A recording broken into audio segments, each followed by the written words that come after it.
We begin with an Oklahoma judge blocking a state law which bans mask mandates in public schools. The ruling came down this morning inside an Oklahoma County courtroom. News 4's Brent Skarkey is there with what today's decision really means for school districts and students. Brent. Attorneys tell me today's ruling by the judge allows school districts to basically go back to 8 months ago and institute mask mandates as they see fit. A group called Moms for Masks demonstrating in front of the Oklahoma County Courthouse Wednesday morning ahead of a hearing on a lawsuit filed by doctors from the State Medical Association against the state legislature and Governor Kevin Stitt.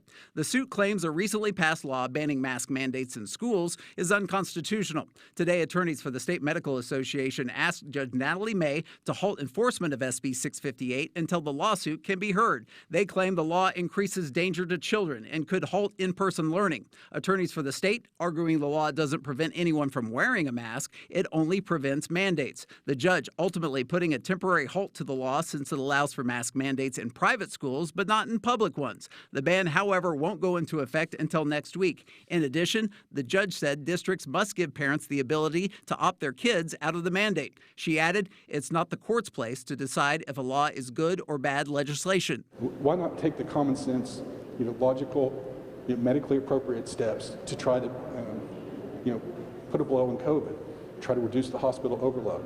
It makes too much sense. This is a first step, a preemptive step into making a difference for the children. But supporters of the law have mixed feelings about Wednesday's decision. We don't believe that there's enough information out there that actually show that masks work. If masks work and you mask, then what's the problem if other people aren't masked? Although the judge's order temporarily halts a law approved by the governor, Stitt said in the statement, this is a victory for parental choice, personal responsibility, and the rule of law. I have been clear from the beginning that parents should have the right to make decisions about the health and education of their children. Governor Stitt reportedly claiming the ability for parents to still opt out, a temporary win. In a separate statement, the state superintendent Joy Hoffmeister said the state would not be enforcing the law right now due to the pending litigation, and that today's ruling, quote, enables schools to fulfill their duty to protect and ensure equal protection for all students. Brent Skarkey, Oklahoma's News 4.